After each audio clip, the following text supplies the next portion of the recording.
Friends, आज आमे बनैबा मसला दिया पालंग साग। ये एते सुआदिया जे बड़रू छोट समस्ते खाई पसंद करेंगे। खूब कम समय लागिबो बनैबा पाई। ताहले आउ डेरी करबानी, चलंतु रेसिपी स्टार्ट करबा। मु सुरप्रिया पंडा फैमिली विलेज फूड को आपण मानकु अनेक अनेक स्वागत जनाउछि। एठी मु नेइछि 500 ग्राम पालंग साग। प्रथमे ताको भलसे बाछि नबा। एथिरे थिबा अन्यान्य पत्र सबको काढी नै ताको काटि नबा।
एपटे कढ़ई रे 2 चामच सोरिष तेल को नहीं से आलू और खंबालू को छोट छोट पीस करी काटी नहीं से हाफ चामच लुण हाफ चामच हलदी दे कभर करी रखी आलू और खंबालू को किसी समय सिझा पाई।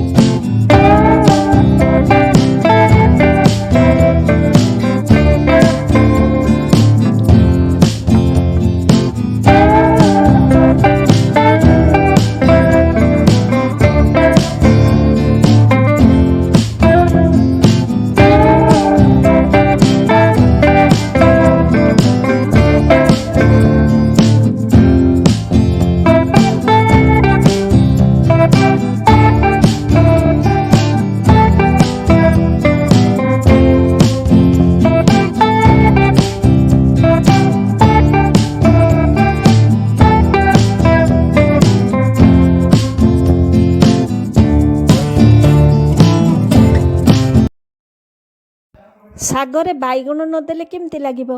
मु बैगण को भी देइछि। साग और बैगण को एबे धोई नउछि।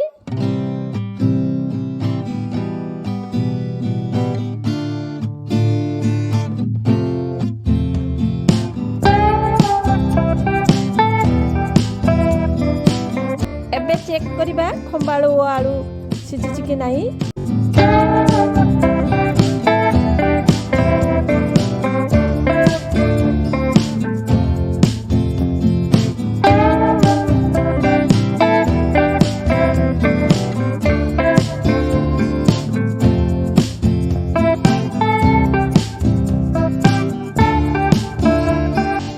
एबे परफेक्ट सिझी जाइछि। सेथिरे कटा प्याज, कटा रसुण, कटा अदा, ता सहित लूण और के चिली पाउडर दे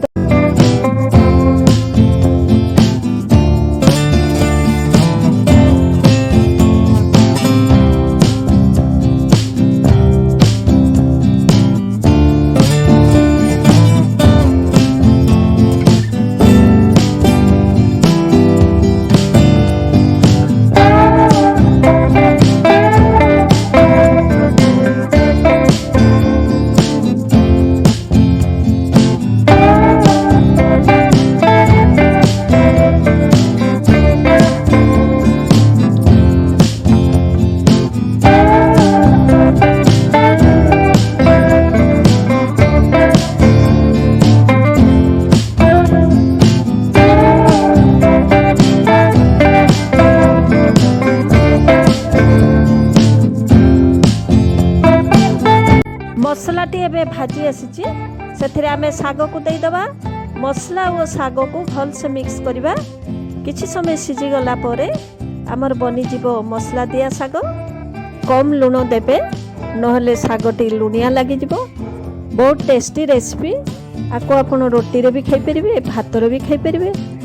निश्चित ट्राई करिवे बोली मु आशा करूछि। आउ मोर ए रेसिपी टी जदी आपण को भल लागि थाए निश्चित लाइक करिवे, कमेंट करिवे, ସେୟାର ମଧ୍ୟ କରିଦେବେ।